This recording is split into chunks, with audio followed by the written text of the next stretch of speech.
The group consisted of different ad hoc members depending upon the subject on the agenda. The basic members were Rockefeller, a representative of the Department of Defense, a representative of the Department of State, and the Director of Central Intelligence. It was soon called the 5412 Committee or the Special Group. NSC 5412/1 established the rule, for the first time, established the rule that covert operations were subject to approval by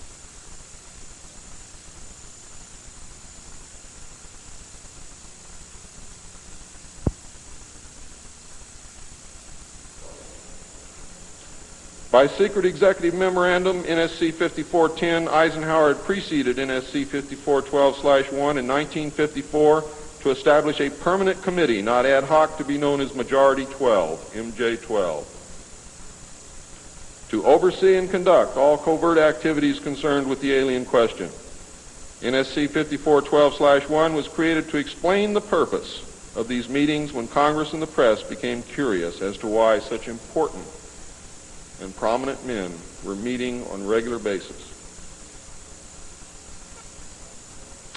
Majority 12 was made up of Nelson Rockefeller, the Director of Central Intelligence Allen Welsh Dulles, the Secretary of State John Foster Dulles, the Secretary of Defense Charles E. Wilson, the Chairman of the Joint Chiefs of Staff Admiral Arthur W. Radford, and that's why the Navy got everything, because the first Chairman of the Joint Chiefs of Staff who served on MJ-12 was Navy. If it had been an Army general, the Army would have had it.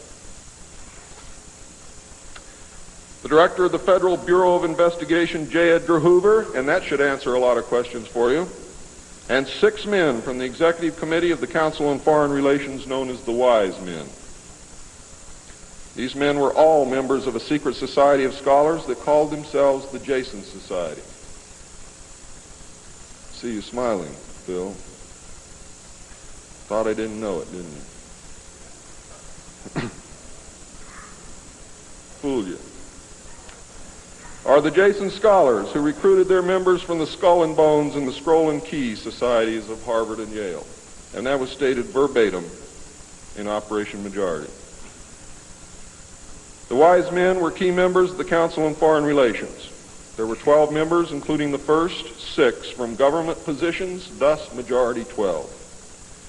This group was made up over the years of the top officers and directors of the Council on Foreign Relations and later the Trilateral Commission. Gordon Dean, George Bush, and Zbigniew Brzezinski were among them.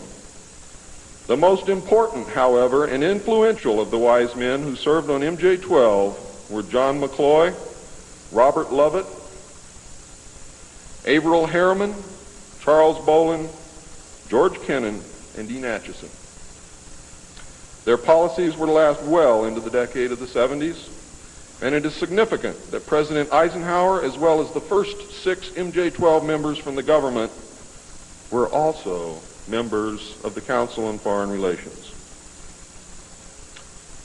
Thorough researchers will soon discover that not all of the Wise Men attended Harvard or Yale, and not all of them were chosen for Skull and Bones or Scroll and Key membership during their college years. You will be able to quickly clear up this mystery by obtaining the book The Wise Men by Walter Isaacson and Evan Thomas, Simon & Schuster, New York. And under illustration number 9 in the center of the book, you will find the caption, "Lovett with the Yale unit, above far right and on the beach. His initiation into Skull and Bones came at an airbase near Dunkirk." I have found that members were chosen on an ongoing basis by invitation based upon merit, post-college, and was not confined to only Harvard or Yale attendees. It also had something to do with how much money your family had, unless you were a military officer. A chosen few were later initiated into the Jason Society. They are all members of the Council on Foreign Relations, and at that time were known as the Eastern Establishment. This should give you a clue to the far-reaching and serious nature of these most secret college societies.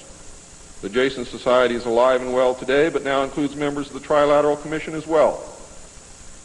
The Trilateralists existed secretly several years before 1973 because I saw the name of the Trilateral Commission in the documents in 1971.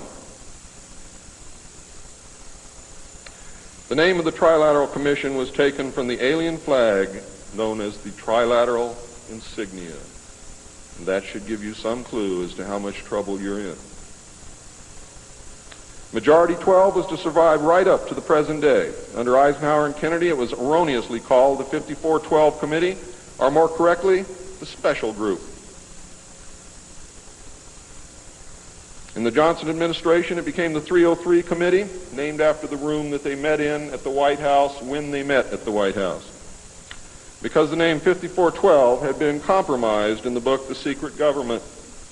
Actually, it was not compromised. It was intentionally leaked to explain the purpose of the meeting of these men so that no one would go looking for NSC 5410 and NSC 5411. And I wish you all luck. I hope that you're able to dig it out.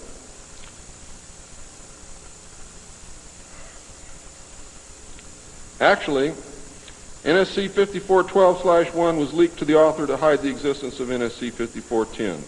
Under Nixon, Ford, and Carter, it was called the 40 Committee, and under Reagan, it became the PI 40 Committee. But over all those years, only the name changed. The positions remained the same. By 1955, it became obvious that the aliens had deceived Eisenhower and had broken the treaty. Mutilated humans, yes, mutilated humans, were being found along with mutilated animals, and yes, mutilated animals, and those of you who doubt that this is taking place should leave your job, should leave your home, should do whatever you have to do, and go look for yourself, because it's important that you know it and that you believe it.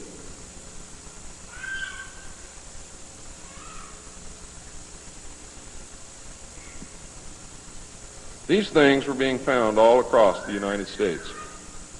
It was suspected that the aliens were not submitting a complete list of human contacts and abductees to MJ-12, and it was suspected that not all abductees had been returned, and this has been verified. The Soviet Union was suspected of interacting with them, and this proved also to be true. It was learned that the aliens had been and were then manipulating masses of people through secret societies, witchcraft, magic, the occult, and religion. After several Air Force combat air engagements with alien craft, it also became apparent that our weapons were no match against theirs. In November of 1955, NSC 5412/2 was issued, establishing a study committee to explore all factors which are involved in the making and implementing of foreign policy in the nuclear age. This, again, was only a blanket of snow that covered the real subject of study, which was the alien question. For, in fact, 5412/2 had, as I told you earlier, been written in 1954, when NSC 5410 and 5411 was written, and 5411 by secret executive memorandum in 1954. The study group was commissioned to examine all the facts, evidence, lies, and deception and discover the truth of the alien question. NSC 54/2 was only a cover that had become necessary when the press began inquiring as to the purpose of regular meetings of such important men. When the press asked Gordon Dean somewhere near the end of 1954 why they were meeting and what they were studying, Gordon Dean says, "As of yet, we have no direction, but we're working on it." It then became necessary to find a direction and find a reason for these meetings, and that's exactly what they did.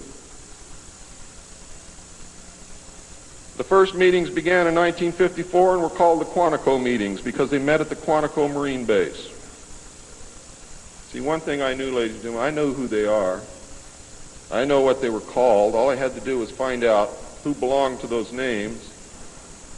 And it's impossible to hold meetings of 36 prominent men secret over such a long period of time. The study actually lasted 3 years, not forever. It was a 3-year study, period.